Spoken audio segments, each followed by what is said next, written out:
Replenishment था resources का, वो अंतराल उनको मिला। मैं अभी पूछ रही थी एक हमारी दर्शक है निधि राजपूत जी की कर्नल टॉड की किताब क्या कपोत पे है? हाँ, कपोत पर है।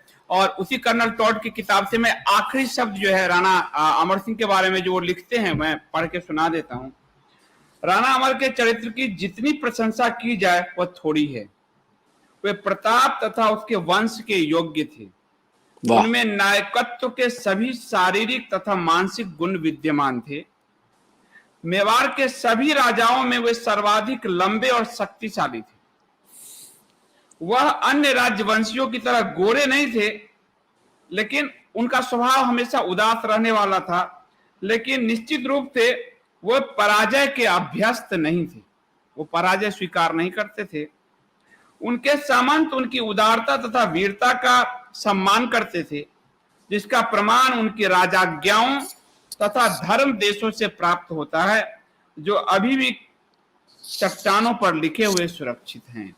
यानी राणा अमर सिंह की प्रशंसा में जो कर्नल टॉड ने लिखा है कि उनकी वीरता महान थी, लेकिन दुख होता है कि वो 2 लाइन भी नहीं उनके लिए इतिहास में लिखा गया है, और ये बड़ा दुखद है। और जब मैं संधि की बात जब डॉक्टर साहब कह रहे हैं, तो जहांगीर जो है वो मतलब जहांगीर को वो राणा का बहुत सम्मान करता था जहांगीर, और वो कहता है कि वो सब बहुत सम्मान के योग्य हैं। उनको उनकी शर्तों पे तुम कर लो संधि, वो जो भी शर्त रखते हो वो लिखते हैं टॉड जो है।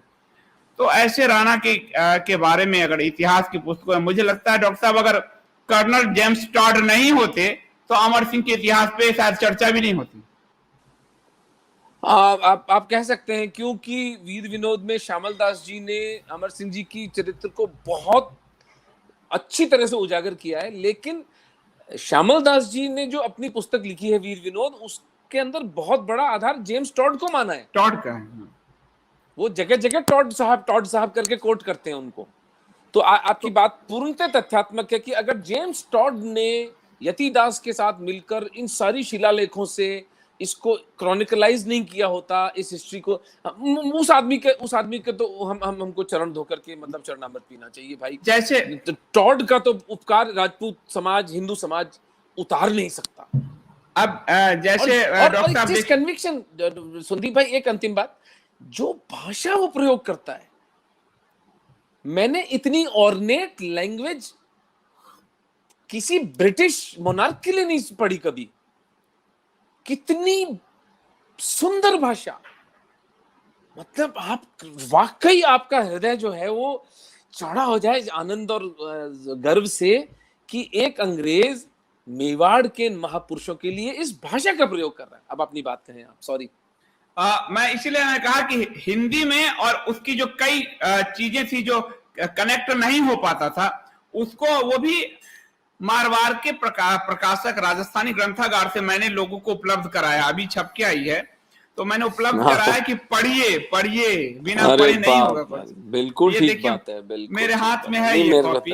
बहुत सुंदर काम कर रहे हो आप। तो दूसरी बात, मुझे एक बात और कि अगर जो लोग कहते हैं टॉड नहीं होते, तो आप देखिए विजयनगर साम्राज्य का इतिहास हमारे पास नहीं आता है, चोल साम्राज्य का इतिहास नहीं आता, प्रतिहारों का नहीं आता है, लेकिन राजपुताना का आता है। तो इस एक व्यक्ति के कारण आता है, वरना वो भी गायब हो जाता। यद्यपि आरसी मजुमदार लिखते हैं कि, मतलब उनकी आत्मग्लानि की बात बता रहा हूं आपको, कि वो दिखते हैं महाराणा कुंभा के लिए, कि कुंभा जो थे वे हर्षवर्धन, अशोक, चंद्रगुप्त, विक्रमादित्य की कैटेगरी के राजा थे। और कोई दिन ऐसा आएगा कि उत्तर भारत में बिखरे 60 शिलाखंडों में जो कुंभा का जीवन चरित्र लिखा गया है, कोई व्यक्ति उन पर शोध करके कुंभा के जीवन पर को पुनर्लिखित करेगा। मैं कई बार सोचता भाई आपने क्यों नहीं किया? आप तो इतिहासविद हैं, आप ये क्या मुगल सल्तनत और ये दिल्ली सल्तनत नाम का झूठ,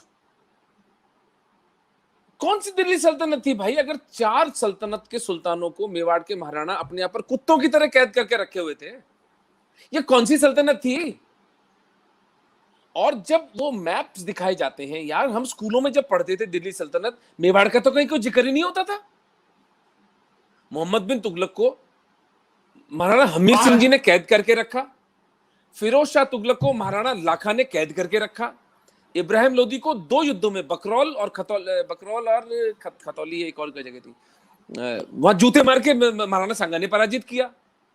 मालवा के सुल्तानों को रेगुलरली ये लोग अरेस्ट करके रखते थे, लेकिन दिल्ली सल्तनत है ये गुंडों की, जिसको Sitaram ji Goyal brotherhood of bandits कहते हैं, गुंडों का भाईचारा, क्योंकि हिंदुओं की औरतें, हिंदुओं का धन लूटना है, आपस में बांटना है, इसके लिए सारे के सारे इकट्ठे हो जाते थे।